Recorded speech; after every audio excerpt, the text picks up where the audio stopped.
El tema. Padre Celestial, gracias te damos por el privilegio de comenzar tu santo día aquí en el templo. Pedimos la presencia de tu Santo Espíritu. Abre mentes para entender y corazones para recibir tu mensaje.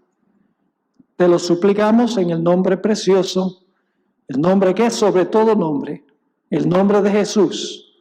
Amén. Generalmente cuando estudiamos Daniel 2, pasamos por alto en gran medida la primera mitad del capítulo. Generalmente empezamos a exponer a donde se menciona la estatua. Pero hay toda una trama que ocurre antes que aparezca en el capítulo 2 la historia de la imagen. Así que vamos a estudiar el resto de la historia. Vamos a Daniel 2 y el versículo 29. Daniel 2, 29. Cuando el rey Nabucodonosor se acostó, estaba pensando en el futuro de su reino. Eso lo dice el versículo 29. Aquí está hablando Daniel. Estando tú, oh rey, en tu cama, te vinieron pensamientos por saber lo que había de ser en lo porvenir. Y el que revela los misterios te mostró lo que ha de ser. Así que cuando el rey se acostó, estaba pensando en su cabeza en cuanto al futuro del reino.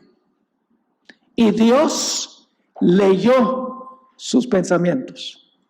Esta es una evidencia de que Dios es capaz de leer los pensamientos.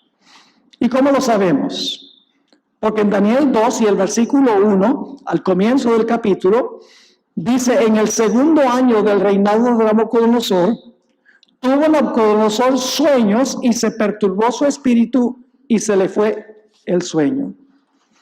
Es decir, Dios le dice a Nabucodonosor: tú estás pensando en el futuro de tu reino, pues yo ahora te voy a dar un sueño para responder a lo que tú quieres saber.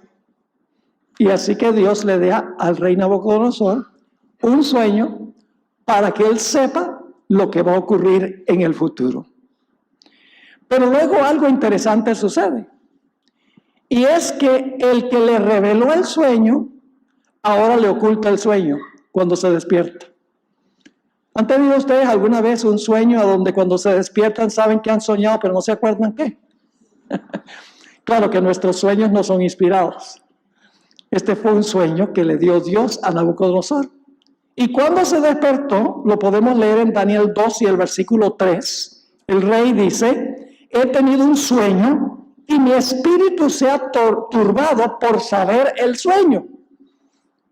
Es decir, Dios le da el sueño y ahora Dios le oculta el sueño. ¿Por qué Dios hace eso?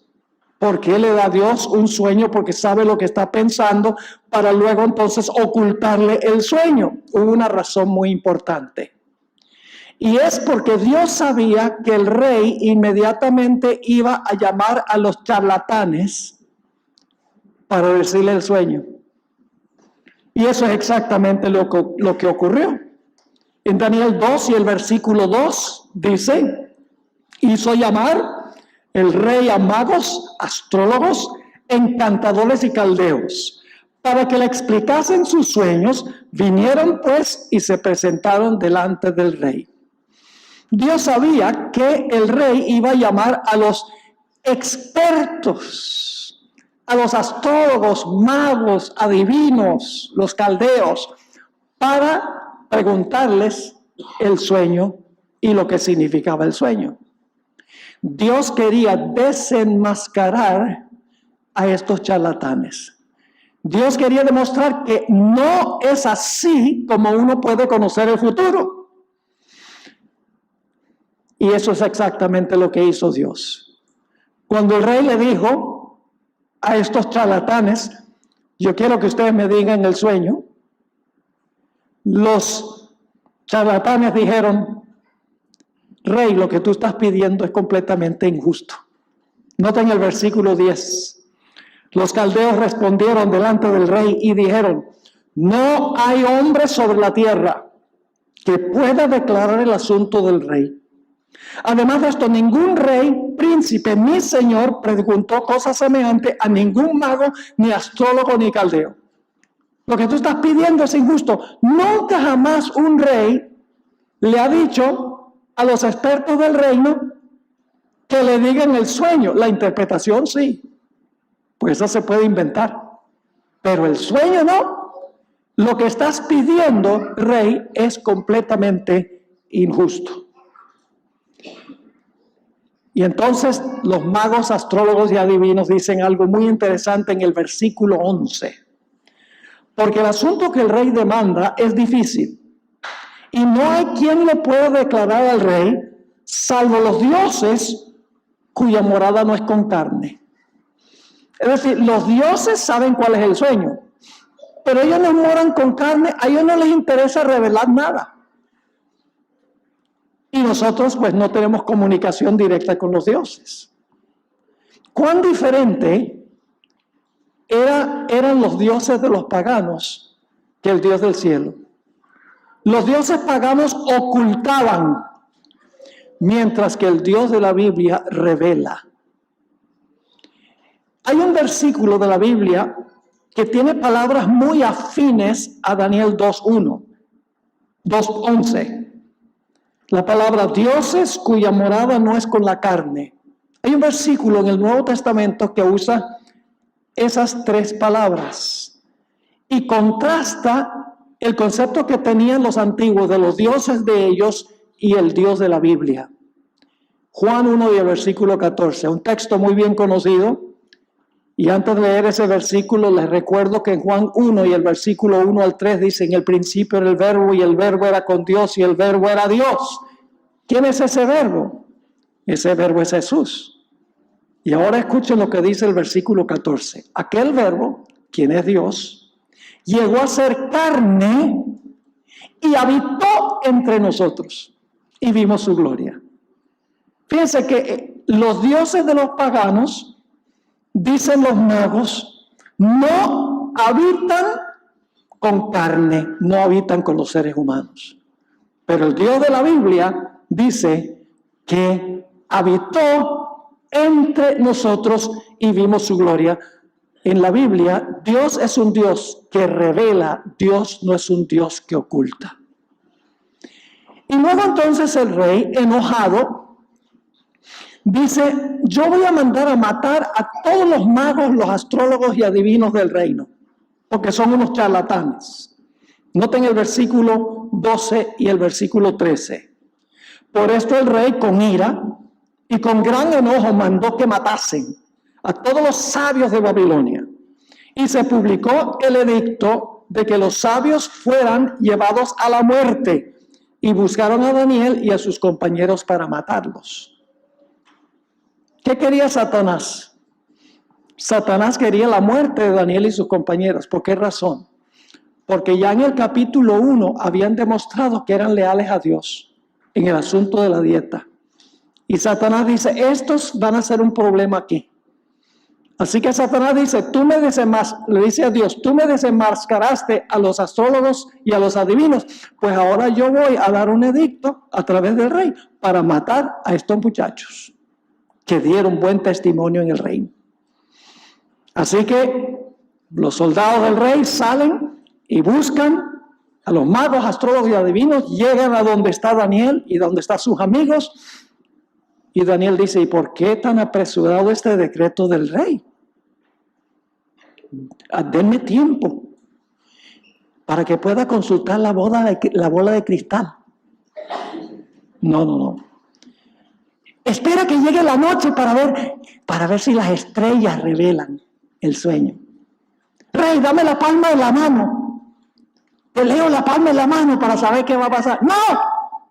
¿Qué hizo Daniel? Daniel fue y oró.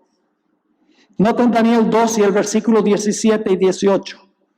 Luego se fue Daniel a su casa e hizo saber lo que había a Ananías, Misael y Azarías, sus compañeros, para que pidiesen misericordia del Dios del cielo sobre este misterio, a fin de que Daniel y sus compañeros no perecieran con los otros sabios de Babilonia. Yo no sé si ustedes ven algo muy interesante aquí. Aquí en el capítulo 1 y el capítulo 2 de Daniel hay un juego y hay un contrajuego. Dios sabe lo que el rey está pensando. Y Dios le da un sueño para revelarle lo que el rey quiere saber. Luego Dios le oculta el sueño para desenmascarar a los magos, astrólogos y adivinos. Y Satanás dice, tú me desenmascaras a mi gente, pues entonces yo voy a obrar para matar a esos muchachos con todos los magos de Babilonia. Y entonces Dios dice, no va a ser así, porque ahora Daniel ha orado y yo le revelé a él el sueño y la interpretación para que el rey sepa que hay un Dios que está en el cielo, que revela misterios. Hay un juego y un contrajuego. Ahora lo interesante es, y a mí me gusta ilustrarlo de esta manera, yo no juego ajedrez. ¿Hay alguien aquí que juega ajedrez aquí? Tenemos varios bien inteligentes. Yo tengo que jugar juegos donde todas las fichas se mueven hacia adelante. Hacia los lados no, porque es muy confuso. Me gusta comparar lo que sucede en la historia con un juego de ajedrez. En un lado de la tabla está sentado Satanás y en el otro lado está sentado Dios. Y Dios le dice a Satanás, mueve la ficha. Y Satanás mueve. Dios dice, ahora me toca a mí. Y mueve Dios. Los movimientos de las fichas son los movimientos históricos. Y Satanás dice, ¡hey! ¡Qué cosa si yo hubiera sabido que iba a jugar así! Pero luego entonces Satanás se les rebusca y mueve y dice, ahora sí yo tengo. Dios dice, ahora me toca a mí. Entonces Dios juega. Los movimientos históricos son como un juego de ajedrez. ¿Cómo le gustaría jugar un juego de ajedrez si ustedes supieran de antemano todas las jugadas que va a hacer el jugador contrario? ¿Habría alguna oportunidad de que uno perdiera si sabía todas las jugadas que va a hacer el otro? Imposible. Satanás en el juego de la historia, que es un juego muy serio, en realidad él tiene que adivinar lo que va a hacer Dios. Pero Dios ya sabe el fin desde el principio. Dios sabe desde un comienzo todas las jugadas que va a hacer Satanás y por lo tanto Dios puede moldear y guiar la historia al fin que Él ha establecido. Y fíjense qué interesante que en vez de los tres jóvenes y Daniel morir, llegaron a ser gobernantes en el reino más poderoso de la historia. Le salió mal el tiro a Satanás. Dice en Daniel 2, 48 y 49, entonces el rey engrandeció a Daniel y le dio muchos honores y grandes dones y le hizo gobernador de toda la provincia de Babilonia y jefe supremo de todos los sabios de Babilonia. Y Daniel solicitó del rey y obtuvo que pusiera sobre los negocios de la provincia de Babilonia a Sadrach, Mesach y Abednego, y Daniel estaba en la corte del rey. Satanás quería matarlos, pero Dios, a través de toda la trama, los puso en posiciones de influencia en Babilonia. Y Daniel iba a ministrar allí por más de 70 años. ¿Quién salió ganando? ¿Quién es el que controla la historia? ¿Quién dirige la historia? ¿Quién es el que maneja todo? Daniel 2 indica que Dios es el que tiene control de todos los eventos de la historia. Ahora sí queremos llegar al sueño que tuvo el rey Nabucodonosor. Llega Daniel a donde está el rey, después de orar, y le dice, rey, ahora te puedo decir el sueño y la interpretación del sueño. Daniel 2 y el versículo 31. Dice Daniel al rey, tú, oh rey, veías, y he aquí una gran imagen, una estatua. Esta imagen que era muy grande, cuya gloria era muy sublime, estaba en pie delante de ti y su aspecto era terrible. Quiere decir, Daniel le dice al rey, mira, tú tuviste un sueño y en el sueño tuviste una gran imagen y ahora Nabucodonosor está diciendo, sí, este sí es capaz. Pero no es Daniel el que en realidad está revelando esto, es Dios a través de Daniel. Porque imagínense, el rey tiene que haber pensado, ¿cómo él sabe el sueño? Si yo estaba pensando el sueño, ¿cómo es que él sabe el sueño? ya el rey empieza a discernir que el Dios de Daniel es superior al Dios y a la religión de él. Y claro, con el transcurso del tiempo, en el capítulo 3 va a aprender más del verdadero Dios y en el capítulo 4 finalmente se va a convertir a Dios. Y la sierva del Señor dice que Nabucodonosor va a estar en el reino, va a estar salvo en el reino. Qué interesante será conocer a Nabucodonosor en el reino y tal vez hablar sobre algunas de las cosas que ocurrieron mientras él gobernaba sobre Babilonia. Vamos al versículo 32. Antes de leer el versículo 32, quiero mencionarles un método de estudio de las profecías, que es el método que usa la Biblia. Se conoce como historicismo, pero yo prefiero llamarlo el método histórico de estudiar las profecías. ¿Qué es el método histórico? Nos va a guiar en todo nuestro estudio esta semana.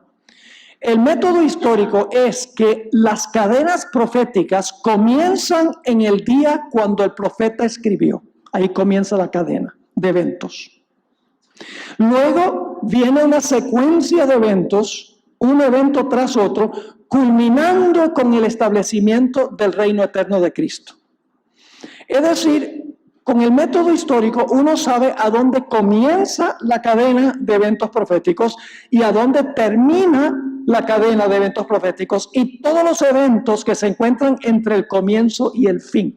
Uno puede históricamente seguir la trayectoria de los eventos. Ese es el método histórico. Daniel 2 es el ejemplo clásico, aunque en Daniel 2 no están todos los detalles. Como mencioné al comienzo, en capítulos sucesivos se va a añadir información para poner sobre el esqueleto de Daniel, el capítulo 2. Ahora, fíjense la secuencia que tenemos en Daniel 2 y empezando en el versículo 32.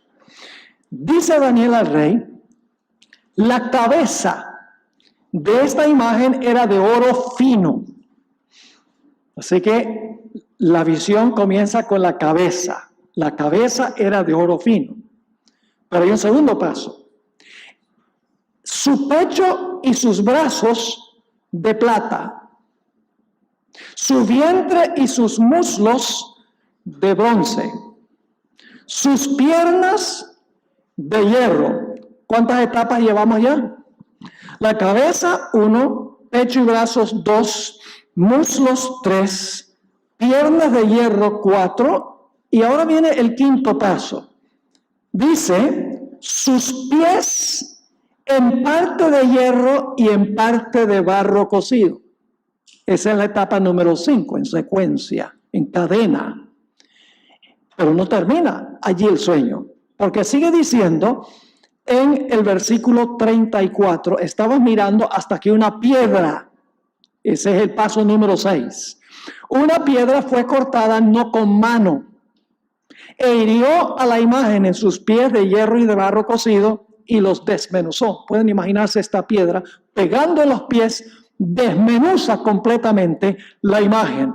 Sigue diciendo en versículo 35, entonces fueron desmenuzados también el hierro, el barro cocido, el bronce, la plata y el oro, y fueron como tamos de las eras del verano, y se los llevó el viento sin que de ellos quedara rastro alguno, mas la piedra que hirió la imagen fue hecha, ahora viene la etapa número 7, fue hecha un ¿qué? Un gran monte que llenó toda la tierra. La piedra se convirtió en una montaña. ¿Siguieron la secuencia? Facilito.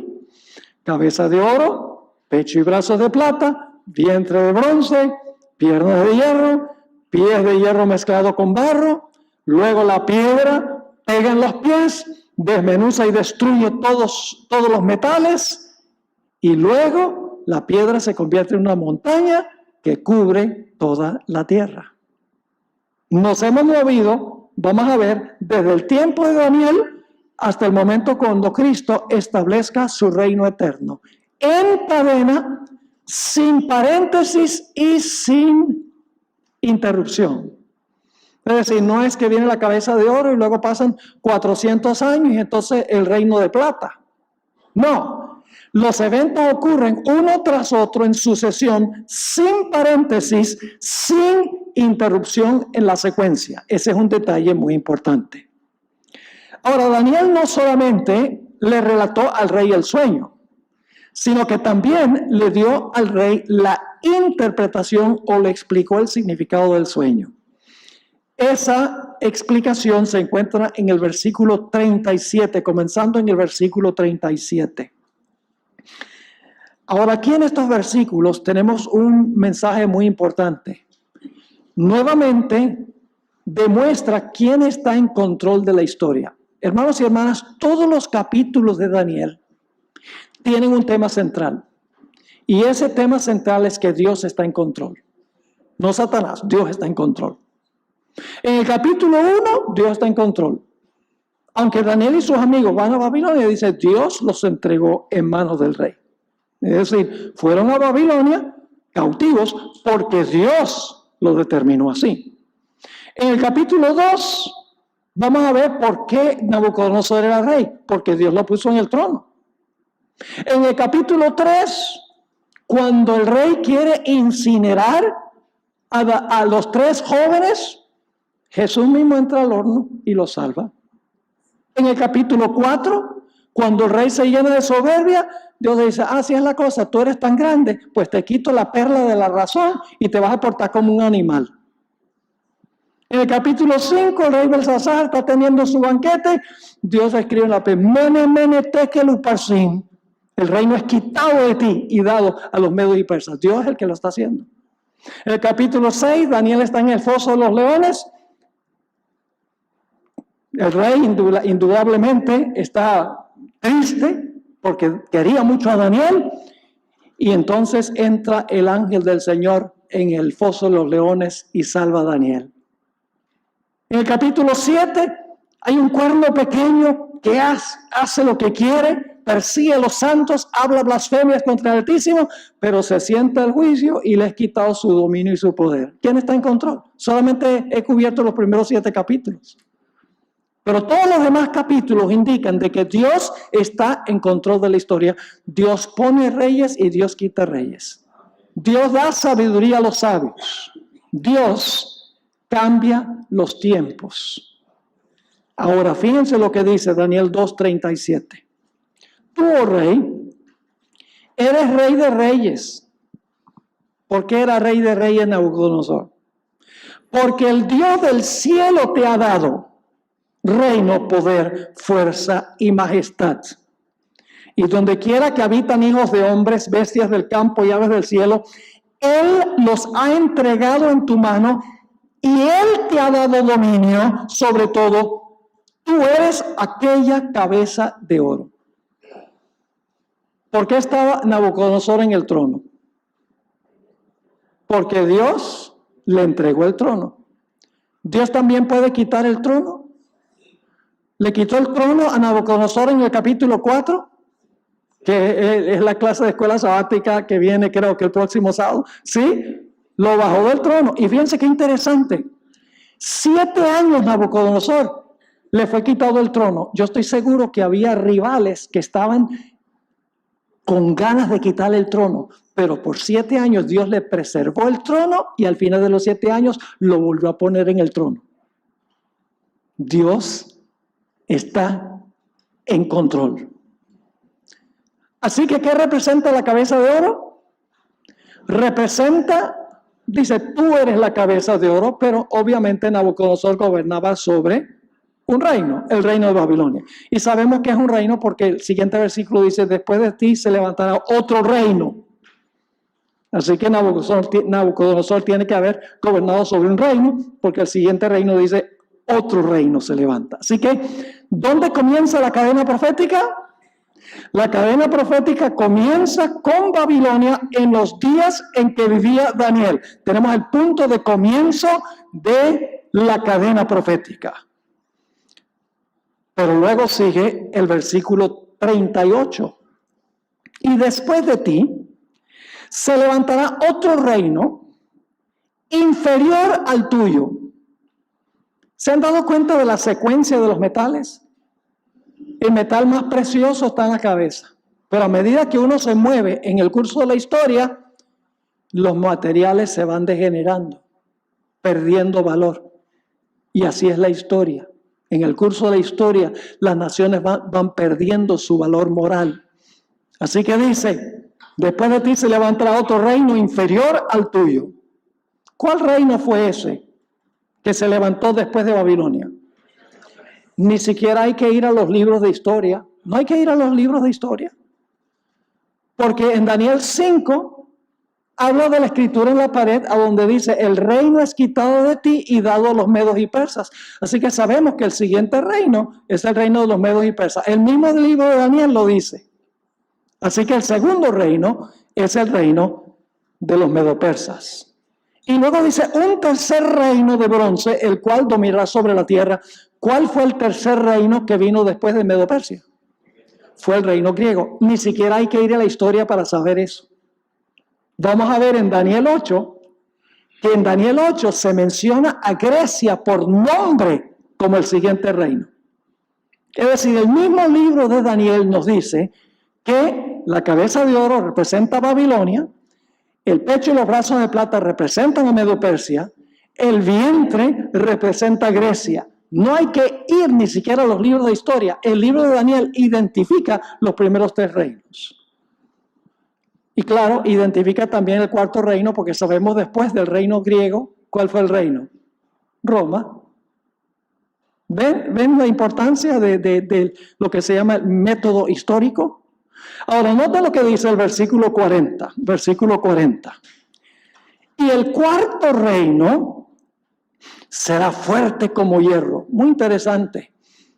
A Roma se le llamaba la monarquía de hierro. Y sus armas, las armas de sus legiones eran armas de hierro. Y Roma pisoteaba y acababa con todo lo que encontraba, las legiones. Y por eso dice, el cuarto reino será fuerte como hierro. Y como el hierro desmenuza y rompe todas las cosas, desmenuzará y quebrantará todo. El cuarto imperio es el imperio romano, el imperio que gobernaba cuando el Señor Jesucristo estuvo aquí en la tierra. Ustedes saben que era Roma, después de Grecia. Así que nos hemos movido desde Babilonia a Medo-Persia, a Grecia, al Imperio Romano. Pero la cadena profética no termina allí. Necesitamos leer ahora el versículo 41. El versículo 41.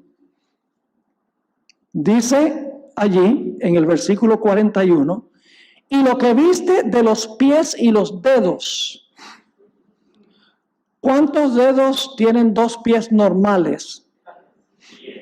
Y eso lo digo porque una vez yo pregunté y alguien dice, bueno, depende. Por eso de ahora en adelante siempre digo, ¿cuántos dedos tienen dos pies normales? Tienen 10.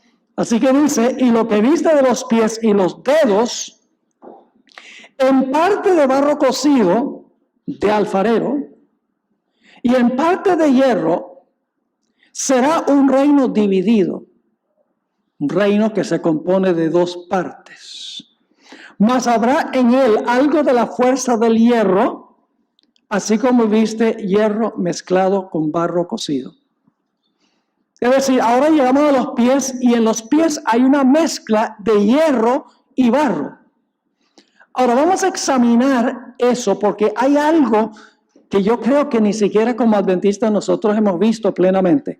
Generalmente decimos que esto significa las naciones de Europa, las naciones que fueron formadas por las invasiones de las tribus bárbaras, que no se iban a unir, etc. Ahora, no estoy en contra de esa interpretación, pero hay algo más. Hay algo que sucedió entre esas naciones que se formaron como resultado de la invasión de las tribus bárbaras. Hay algo más profundo y lo vamos a ver en unos momentos. Pero vamos a examinar esto un poco más. Yo pregunto, ¿el hierro ya existía antes que estuvieran los pies? ¿Sí o no? Sí. Entonces yo pregunto, ¿el hierro en los pies viene después que el hierro en las piernas? Sí. Porque llevamos una secuencia, ¿verdad? Cabeza, pecho y brazos, vientre, piernas y pies. Los pies, lo que representan los pies, viene después de las piernas. Yo pregunto entonces, en cierto sentido, ¿Roma continúa en los pies? ¿Sí o no? Roma continúa en los pies, porque el hierro de las piernas está también ¿dónde? Está también en los pies. Es decir, en la etapa de los pies va a continuar Roma, pero va a ser una Roma distinta o diferente. Ahora, en los pies hay hierro, que ya existía, pero ¿qué se le añade al hierro? Se le añade al hierro el barro. No cualquier barro, no el barro con el cual nos embarramos los pies. No, es un tipo especial de barro. ¿Qué clase de barro? Barro, dice el versículo 41, barro cocido ¿de qué? De alfarero. Barro cocido de alfarero. Eso es importante. Ahora yo pregunto, ¿en Daniel 2 estamos tratando con símbolos? ¿El oro es un símbolo? ¿Sí o no? ¿La plata es un símbolo? ¿El bronce es un símbolo? ¿El hierro es un símbolo? ¿La piedra es un símbolo? ¿La montaña es un símbolo?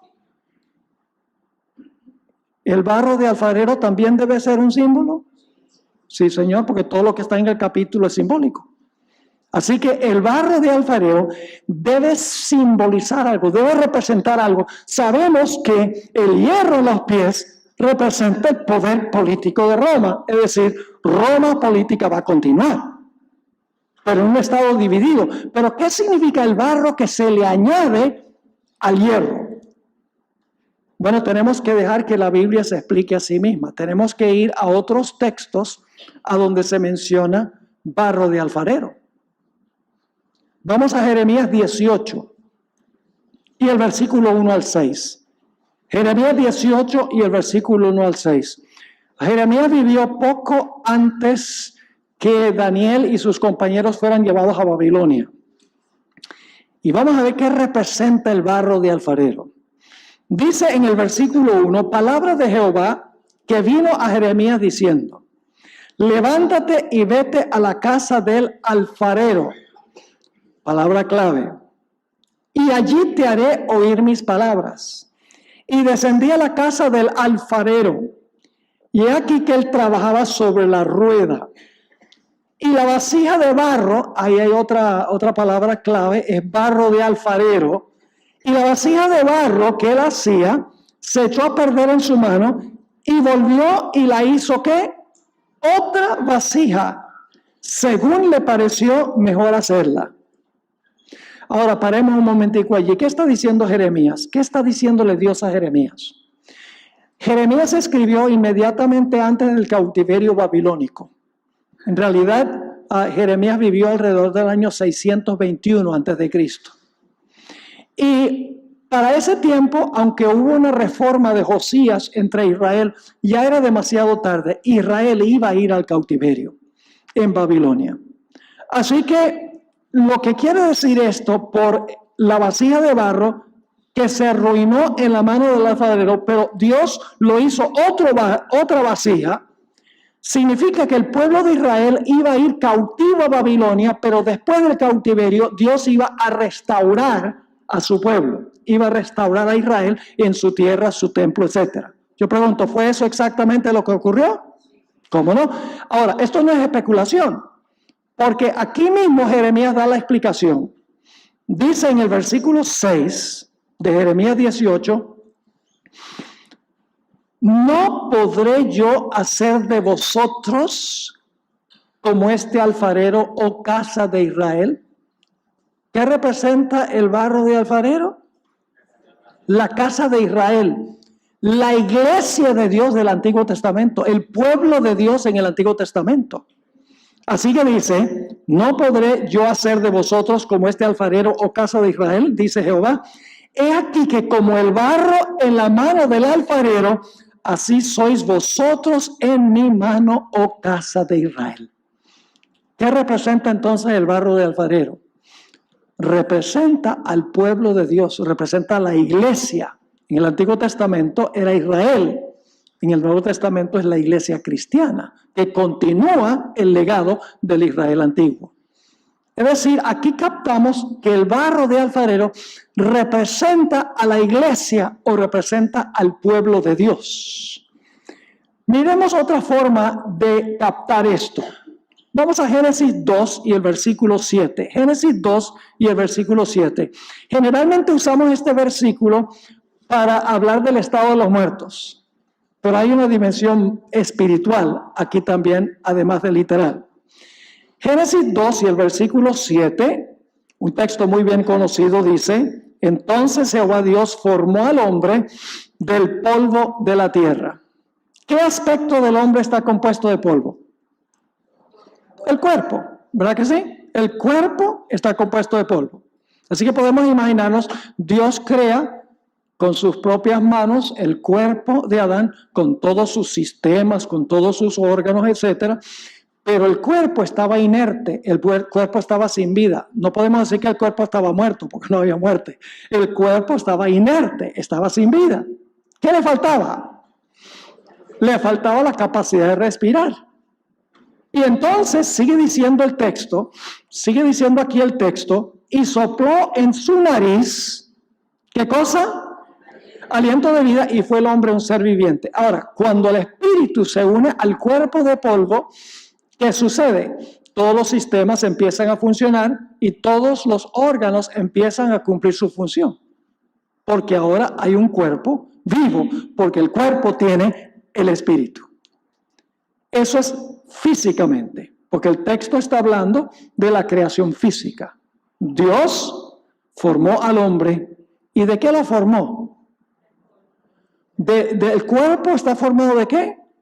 Del polvo de la tierra. ¿Cuántos de ustedes han tratado de formar algo con polvo? En realidad no fue polvo mojado o barro de alfarero que Dios usó. Y ustedes dicen, ¿dónde está eso en la Biblia? En Isaías 64:8 dice: ahora pues, Jehová, tú eres nuestro Padre, nosotros barro, y tú el que nos formaste, fíjate, como el alfarero. Así que obra de tus manos somos todos nosotros. Así que cuando dice que Dios usó polvo, quiere decir polvo mojado o barro de alfarero. Así que el cuerpo está formado ¿de qué? De barro de alfarero, y luego para que el cuerpo funcione, se le da al cuerpo el espíritu, y ahora todos los miembros del cuerpo comienzan a funcionar y a cumplir su función. Ahora apliquemos esto espiritualmente. Yo pregunto, ¿espiritualmente Jesús tiene un cuerpo? ¿Cuál es el cuerpo de Cristo espiritualmente? El cuerpo de Cristo es la iglesia. Noten lo que dice Colosenses 1 y el versículo 18. Colosenses 1 y el versículo 18. Hablando de Jesús, dice: y Él es la cabeza del cuerpo, que es la iglesia, el que es el principio, el primogénito de entre los muertos, para que en todo tenga la preeminencia. Así que, ¿cuál es el cuerpo de Cristo espiritualmente hablando? Es la iglesia. ¿Qué necesita la iglesia para que todos sus miembros puedan funcionar? Necesita el espíritu. Ya no estamos hablando de la respiración literal, estamos haciendo la aplicación espiritual. Lo que el cuerpo de Cristo necesita para poder funcionar todos sus miembros en armonía es ¿qué cosa? El espíritu. ¿Qué ocurrió en el día del Pentecostés? En el día del Pentecostés fueron todos ¿qué? Llenos del Espíritu Santo. Y entonces yo pregunto, ¿comenzaron todos los miembros a cumplir su función? ¿Sí? Esto no lo inventé yo. Esto está en el Nuevo Testamento.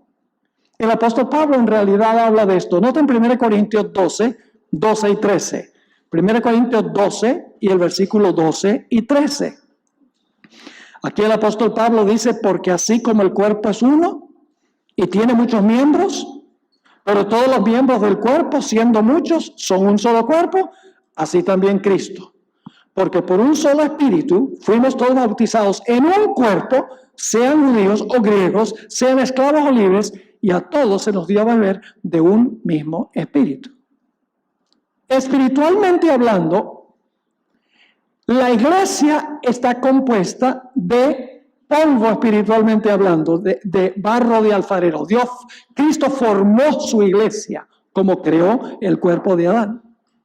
En el día de Pentecostés le dio a ese cuerpo el aliento de vida o el Espíritu Santo, y ahora la iglesia comenzó a funcionar unida, todos los miembros cumpliendo su distintiva función. Entonces pregunto, ¿qué representa el barro de alfarero?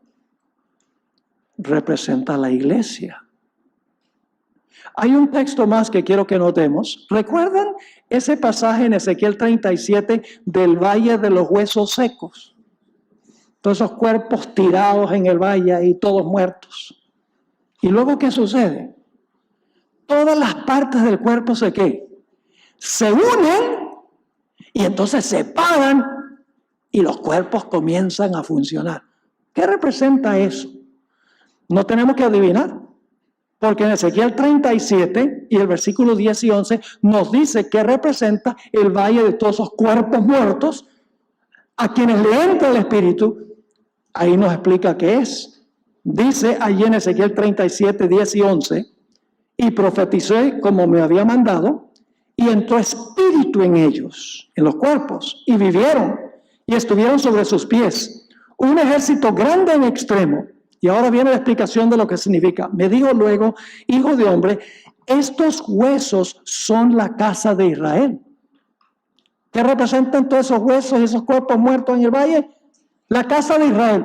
¿Y qué es necesario para que puedan resucitar y funcionar? El Espíritu. Así que dice, he aquí ellos dicen, nuestros huesos se secaron y pereció nuestra esperanza y somos del todo destruidos. Pero Dios dice, yo los voy a volver a levantar, yo los voy a recrear de nuevo. Entonces, ¿qué quiere decir Daniel 2 cuando dice que en los pies hay hierro mezclado con barro? Significa que va a haber una unión entre ¿qué? Una unión entre el poder civil de Roma y la iglesia. Ahora yo pregunto, ¿el hierro es bueno? ¿El hierro es bueno, sí o no? El hierro es muy útil, sí, es bueno. ¿El barro de alfarero es útil y bueno? Sí. ¿Dónde surge el problema? Cuando lo mezclan. Yo pregunto, ¿el poder civil es bueno como poder civil?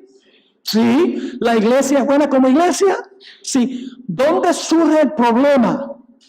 El problema es cuando la iglesia y el poder civil se unen, porque se debilitan los dos. Es decir, la mezcla de hierro, barro en los pies, está diciendo que en esta etapa iba a haber una unión ¿de qué? Una unión de la iglesia con el Estado. Una nueva Roma amalgamada que unía la iglesia con el poder civil. Ahora, quiero que notemos otro ejemplo que da la Biblia de esto. En Apocalipsis 17 se menciona una ramera que está sentada sobre muchedumbres, naciones, lenguas y pueblos. Controla todos los eventos históricos. Dios le permite hasta cierto punto. Esta mujer es ramera. Ahora yo pregunto, ¿qué representa la profecía de una mujer? Simbólicamente. La iglesia. Una mujer pura, como la de Apocalipsis 12, representa una iglesia pura. Pero una mujer ramera representa una iglesia que se ha prostituido. ¿Y cómo es que la iglesia se ha prostituido? ¿Quién debe ser el único esposo de la iglesia? Cristo.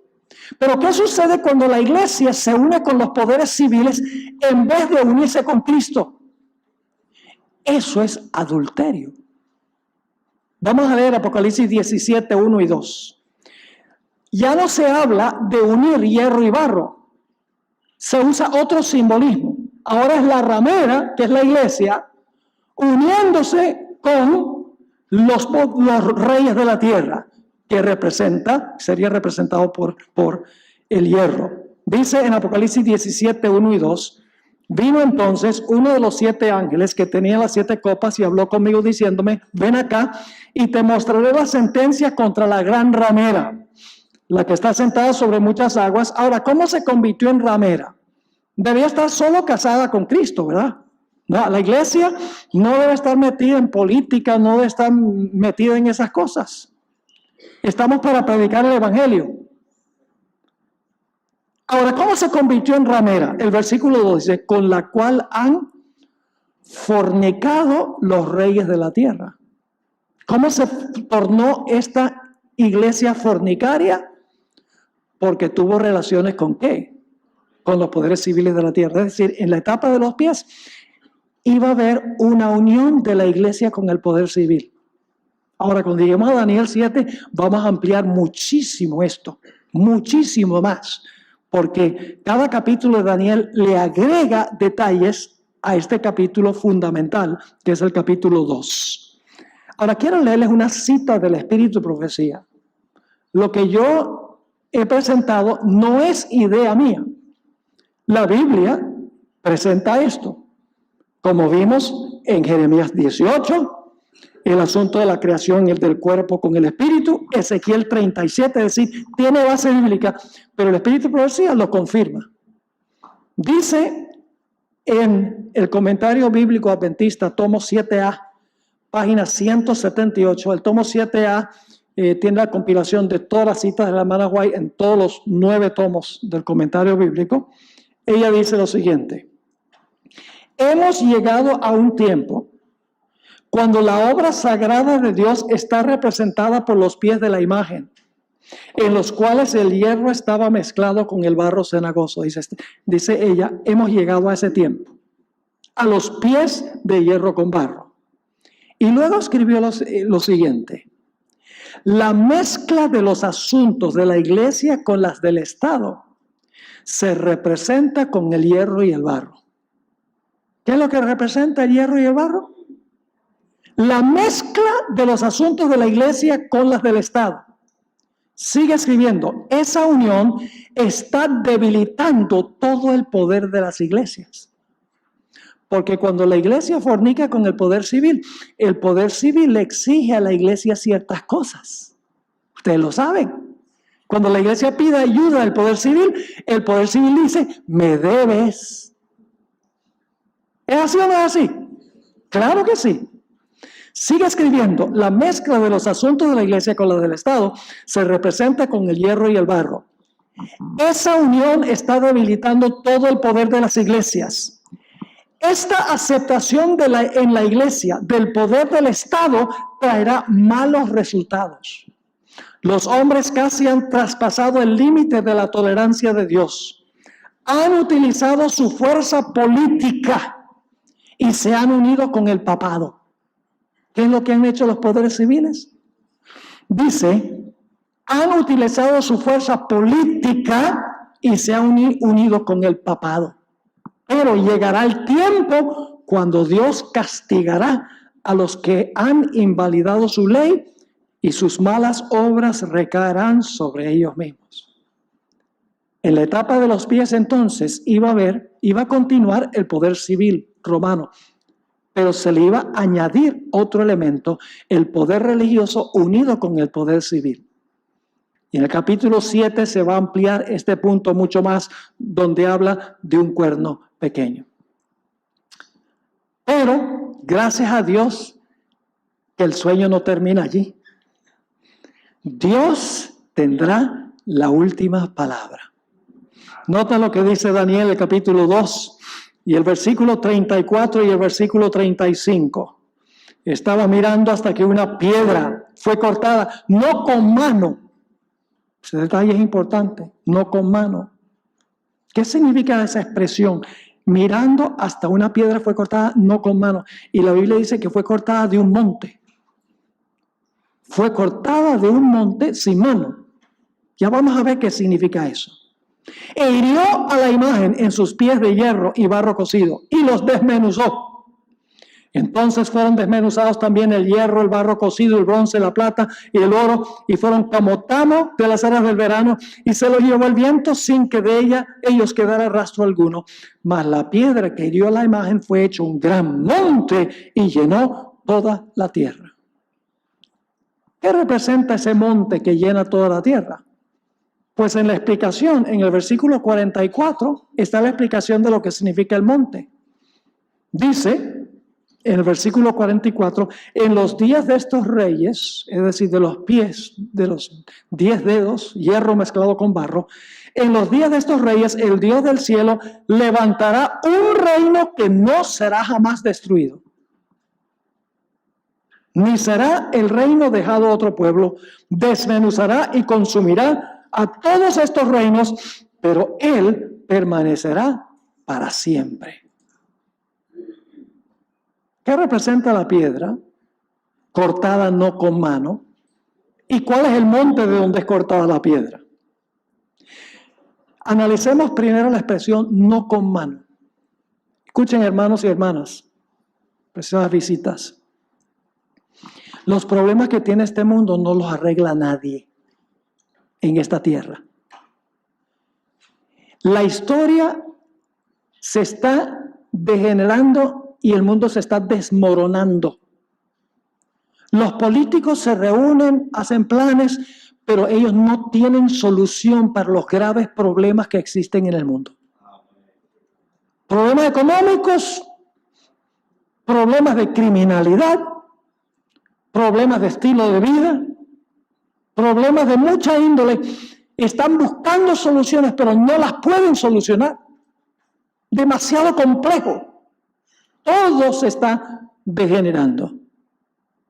Entonces surge la pregunta, ¿los seres humanos son los que van a traer un reino de paz y de gozo donde todo va a funcionar perfectamente? Eso es lo que enseña el Papa Francisco. Él dice, el genio humano, la inteligencia humana podrá resolver todos los problemas del cambio climático, el problema de la pobreza, el problema de los problemas económicos de las naciones. El genio, la inteligencia humana bien aplicada con tratados internacionales, eso va a resolver todos los problemas del mundo. Y entonces se va a establecer el reino de Cristo aquí. La Biblia no enseña eso. La Biblia enseña que el reino va a ser establecido no desde adentro del mundo, sino por una intervención desde afuera.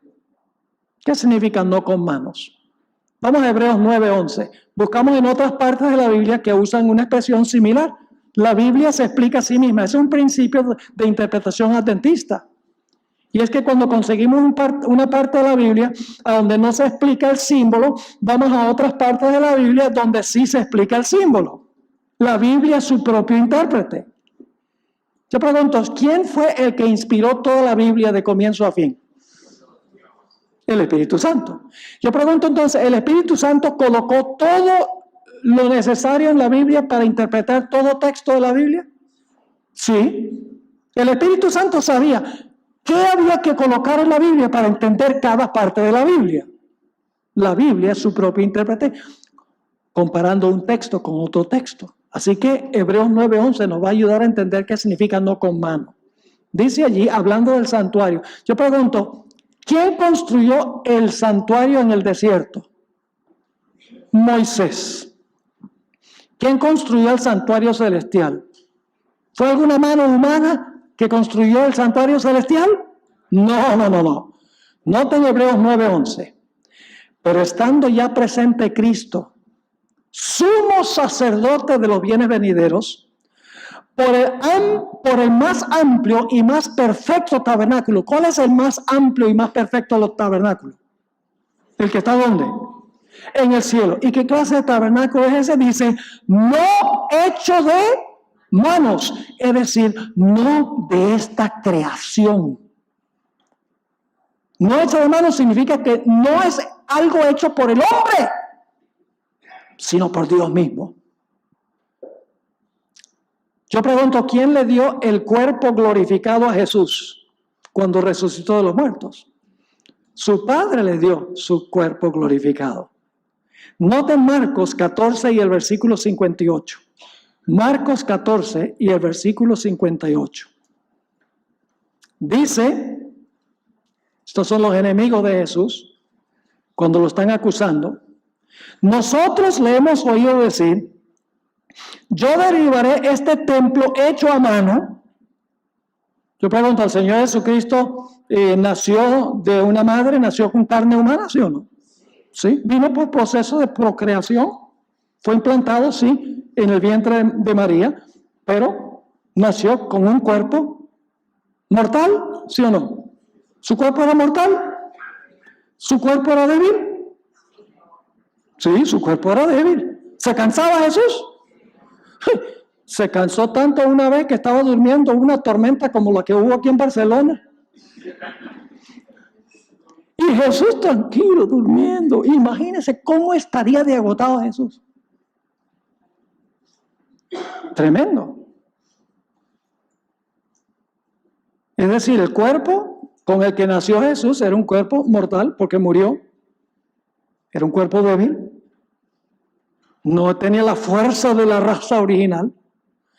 Pero ¿con qué clase de cuerpo resucitó Jesús? ¿Con un cuerpo que heredó de María? No, porque sigue diciendo, nosotros le hemos oído decir, yo derribaré este templo hecho a mano, que está hablando de su cuerpo que recibió a través de María, y en 3 días edificaré otro hecho sin mano. ¿Qué significa hecho sin mano? Significa por un milagro de ¿quién? Por un milagro de Dios. Cuerpo incorruptible e inmortal. Así que, ¿qué significa eso en Daniel 2:45 cuando dice un monte donde hay una piedra cortada no con mano?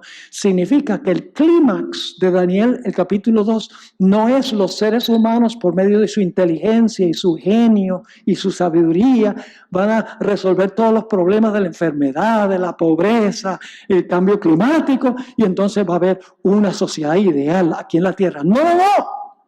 La historia va a terminar por una intervención directa, milagrosa, sobrenatural en la segunda venida de Cristo Jesús a este planeta, para entonces establecer un reino que nunca se corromperá.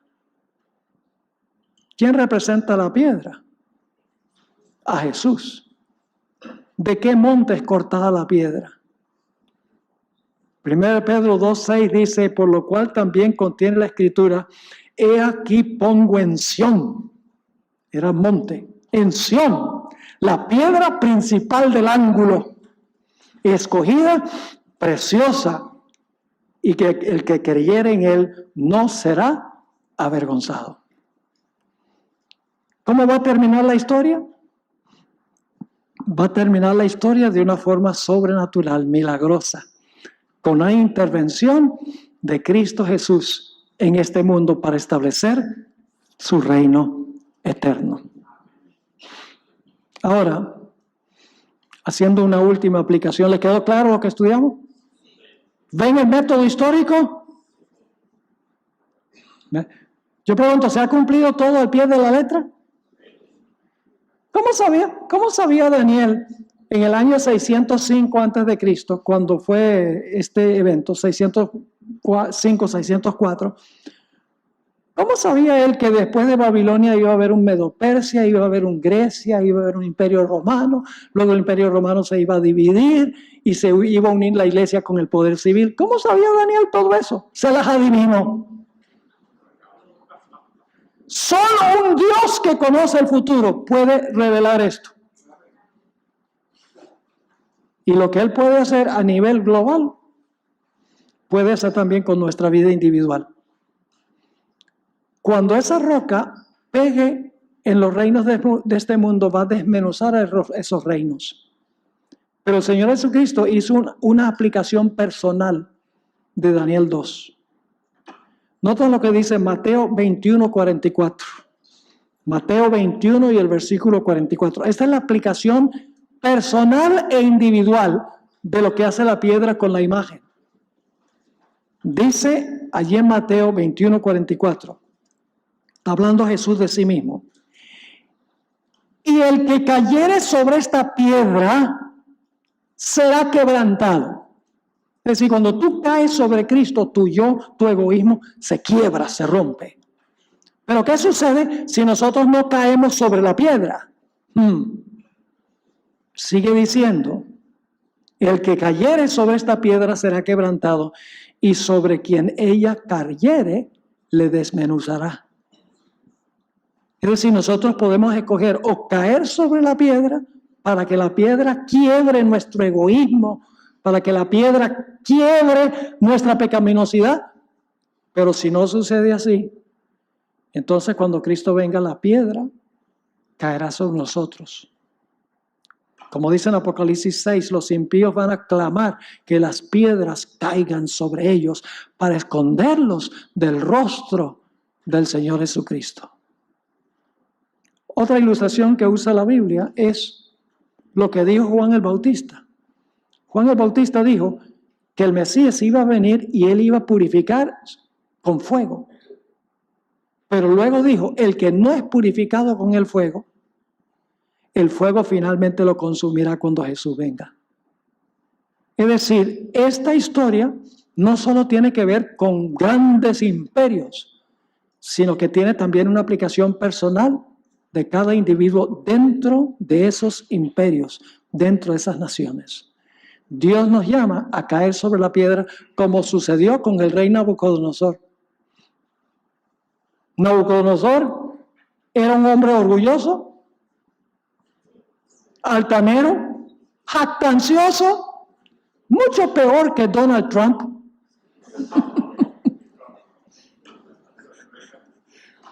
Pero si hubo esperanza para Nabucodonosor, hay para Trump también. Pero ¿qué clase de hombre llegó a ser Nabucodonosor cuando cayó sobre la roca? Dócil, manso, humilde, respetuoso de los derechos de sus ciudadanos. Pasó durante los últimos 7 años de su vida. Tuvo una transformación radical. Y cuando Cristo venga, Él no va a ser uno de los que va a decir, caigan las rocas sobre mí, sino que va a decir, he aquí, este es mi Dios. Le he esperado y Él me salvará. Oh, hermanos y hermanas, el mundo está en proceso de desintegración, pero Cristo viene pronto.